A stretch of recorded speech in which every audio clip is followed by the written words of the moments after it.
नमस्कार मंडळी, चला तर तेलामध्ये गुळ विरघळवून अशा प्रकारचं लोणचं तुम्ही कधी बनवलं आहे का? नसेल बनवलं ना तर हा व्हिडिओ शेवटपर्यंत बघा. तुमचं लोणचं वर्षभरच काय तर 2 वर्षही खराब होणार नाही याची गॅरंटी.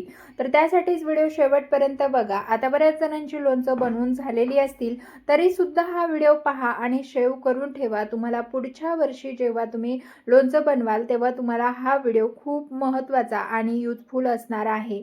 तर पहा, इथे आपण ह्या कैऱ्या बाहेरूनच म्हणजे तोडून आणलेल्या आहेत, कट करून आणलेल्या आहेत. तर आता ह्या कैऱ्या ना आपल्याला हे जे फोडी आहेत ना त्या पुसून घ्यायच्या आहे.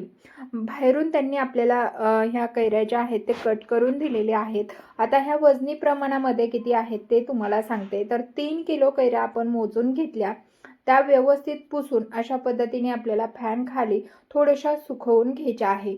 अगदी 1-2 तास जरी तुम्ही सुकवून घेतले ना तरी सुद्धा चालतंय. आता पहा, ही प्रोसेस तर आपल्याला करायचीच आहे, पण यानंतरही करायची.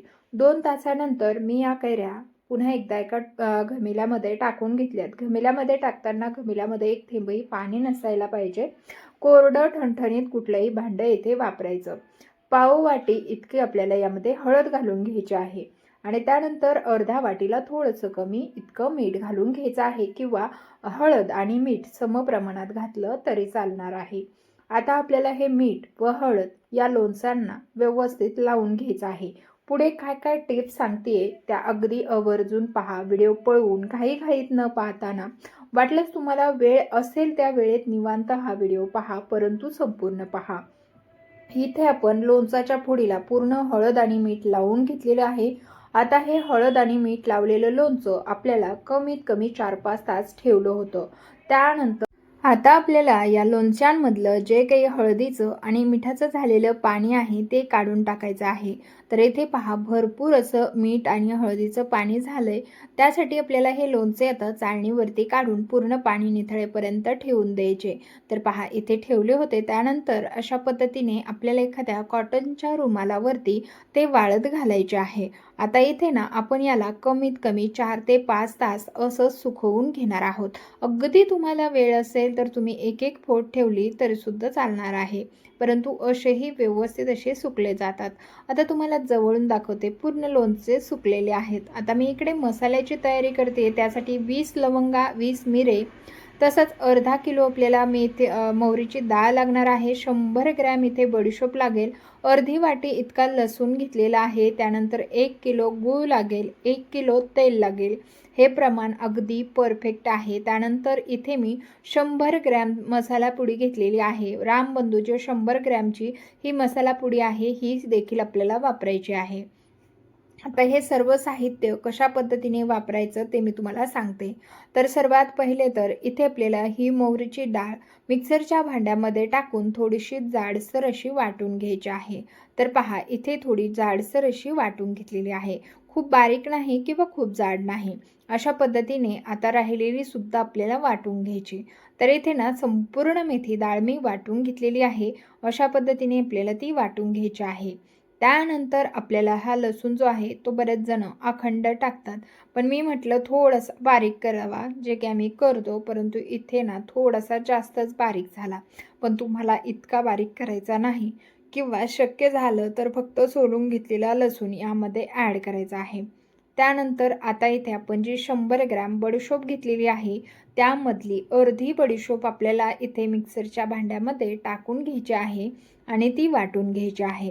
तसंच आता राहिलेली अर्धी बडीशोप आपल्याला या मसाल्यामध्ये मिक्स करून घ्यायची. आता ही बडीशोप इथे मी बारीक करून घेतलेली आहे. पाहू शकता, खूप बारीक फाईन पावडर नाही करायची, थोडीशी दरदरीच करायची आहे. त्यानंतर आपल्याला ही बडीशोप देखील यामध्ये मिक्स करून घ्यायची. आता तुम्ही म्हणाल यामध्ये टाकलेला कच्चा लसूण त्याचं काय, ते तुम्हाला पुढे मी सांगते. फक्त ह्या पूर्ण टिप्स तुम्ही फॉलो करा. त्यानंतर अर्धी वाटी इतकं लाल तिखट, पाऊण वाटी इतकं लाल तिखट घेतलेलं आहे. पाऊण वाटी इतकीच आपल्याला हळद घ्यायची आहे. त्यानंतर जेवढी हळद आणि लाल तिखट घेतलं तेवढंच आपल्याला इथे मीठ घ्यायचं आहे. अगदीच मिठाचं प्रमाण थोडंसं तुम्ही जास्त ठेवू शकता. मिठामुळे काय होतं, लोणच्याला पाणी सुटतं आणि लोणचं छान होतं.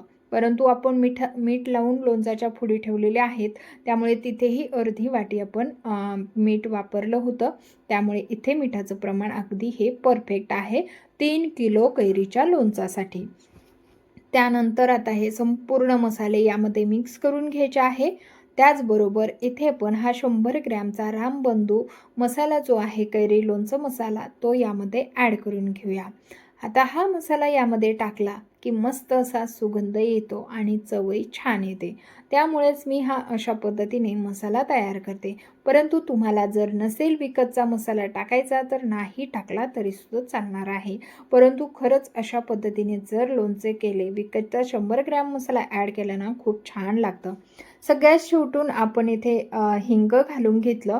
आता इकडे मी त्या कढईमध्ये ना एक पळीभर तेल अगोदरच गरम व्हायला ठेवलं होतं. त्यामध्ये अर्धी वाटी मेथी दाणे घालून घ्यायचे आणि घेतलेले लवंग मिरे सुद्धा यामध्ये टाकून घ्यायचे. तर पाहू शकता इथे तळल्या गेलेलं आहे. लगेचच आता हे यामध्ये टाकून घेऊया. तर इथे खडा हिंग आपल्याला टाकायचा आहे, त्यामुळे मी पण तेच टाकलेलं आहे. त्यानंतर आता ही फोडणी आपल्याला यामध्ये मिक्स करून घ्यायची आहे किंवा हे तळलेले जिन्नस आपल्याला यामध्ये घालून घ्यायचे आहे. तुम्हाला माहिती आहे का, लवंग मिरे हे ना आपले पदार्थ खराब होऊ देत नाहीत, यासाठी ना थोडी जास्त घातलेली आहे. त्यानंतर आता त्याच कढईमध्ये जे तेल आहे ना, आपल्याला संपूर्ण 1 लिटर तेल यामध्ये घालून घ्यायचं आहे. तर पहा इथे आपण संपूर्ण 1 लिटर तेल जे आहे ते टाकून घेतलेलं आहे. आता हे तेल आपल्याला चांगलं कडकडीत गरम करायचं आहे.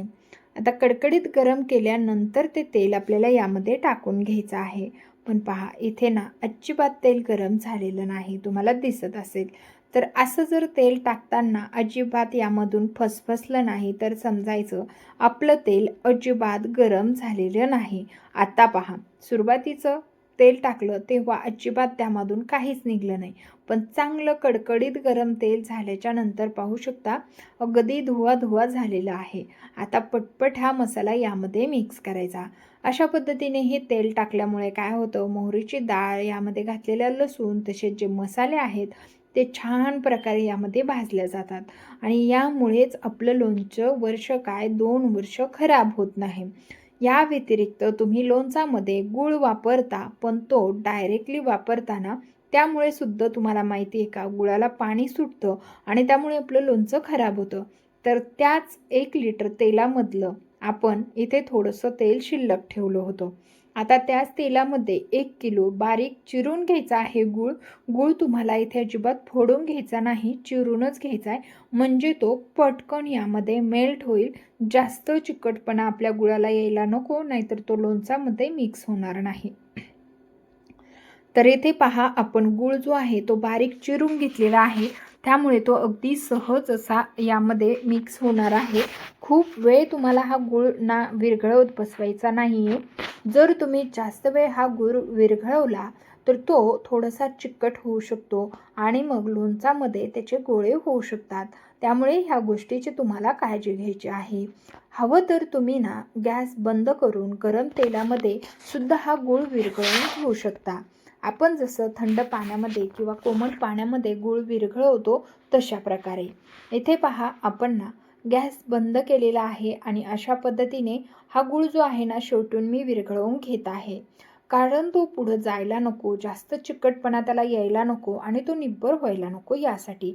इथे पूर्णपणे गूळ विरघळला की लगेचच आपल्याला जे तयार करून घेतलेला मसाला आहे त्यामध्ये ॲड करायचा आहे. आता हा संपूर्ण गूळ यामध्ये टाकून घेतला. त्यानंतर आता मिक्स करून घेऊया. अशा पद्धतीचा गूळ घातल्यामुळे आता गुळाला एक्स्ट्राचं जे काही पाणी सुटतं आणि त्यामुळे आपल्या लोणचांना बुरशी येते, हे अजिबात होणार नाही. कारण लोणचाला आता पाणी सुटणार नाही आहे. एवढंच मसाला आणि एवढंच तेल यामध्ये राहील. आता इथे पहा, जवळपास मी ना पूर्णपणे थंड होण्यासाठी 2 तास हा मसाला तसाच ठेवला होता. मधून त्याला हलवलं होतं आणि अशा प्रकारे त्याला मस्त असं हलवून घेतलं. त्यामुळे तुम्हाला थोडंसं असं घट्ट झालेलं दिसत असेल. पण मस्त चटपटीत आणि चविष्ट असा आपला हा मसाला तयार झालेला आहे. आता तुम्ही पाहू शकता, जर तुम्ही तसाच गूळ घातला असताना पाणी पाणी विरळ पाणी असं वेगवेगळं झालं असतं. पण गूळ आणि मसाला किती छान मिक्स झालेला आहे. त्यामुळे गूळ आणि गुळाला धरलेला आहे, गुळ आणि मसाल्याला धरलेला आहे. अशा प्रकारचा आपल्याला गूळ यामध्ये ॲड करायचा आहे. त्यानंतर आता ज्या लोणच्याच्या फोडी आपण वाळवून घेतलेल्या आहे त्या तर पक्क्या झालेल्या आहेत, कारण त्याला मीठ आणि हळद लावल्यामुळे त्या खरंच खूप अशा टचटचीत झालेल्या आहेत. आता संपूर्ण इथे लोणच्याच्या फोडी यामध्ये घालून घेतल्या. त्यानंतर आपल्याला आता हे लोणचे यामध्ये मिक्स करायचं आहे. थोडंही हे आपल्याला मसाला गरम ठेवायचा नाही. होईल तितका थंड गार असा, आपण जसं एखादा फ्रीजमधून काढलेला पदार्थ असतो तशा प्रकारे रूम टेम्परेचरला हा पदार्थ तेवढा थंड झालेला असायला हवा. म्हणजेच काय, तो पूर्णपणे गार असायला हवं. कोमट किंवा थोडंसं गरम असं अजिबात ठेवायचा नाही, नाहीतर तुमचं लोणचं खराब होऊ शकतं. त्यामुळेच आपण पूर्णपणे थंड करून घेतला. त्यानंतर आता हे मसाले पूर्ण मिक्स करून घ्यायचे. लगेच स्वच्छ आणि कोरड्या भरणीमध्ये हे लोणचं भरायचे आहे. भरणी चेक करायची आतमधून व्यवस्थित कोरडी आणि स्वच्छ आहे का, त्यामध्ये काहीही नसायला पाहिजे. त्यानंतर आता या लोणचाच्या भरणीत सुरुवातीला थोडासा मसाला जास्तीचा टाकायचा आहे खाली, आणि त्यानंतर पटपट असे लोणचं आपण यामध्ये भरून घेणार आहोत. आता तुम्हाला ज्या प्रकारे म्हणजे लोणचं बनवायचं आहे ना, पण पद्धत मात्र ही वापरा. कुठलंही मस्त असं लोणचं लागतं. खरंच यापुढे ना सगळी लोणचं फेल होतील, इतकं चविष्ट आणि चटपटीत लोणचं तयार होतं. लोणचं भरून रात्रभर भरणी ठेवली होती. त्यानंतर पाहू शकता लोणचाच्या वरती कसलं मस्त जबरदस्त असं तेल आलेलं आहे. आता तुम्ही म्हणाल एवढं तेल लोणचामध्ये, तर परफेक्ट प्रमाण आहे. लोणचामधला मसाला तुम्ही पाहू शकता, अशा पद्धतीचा मसाला असायला हवा.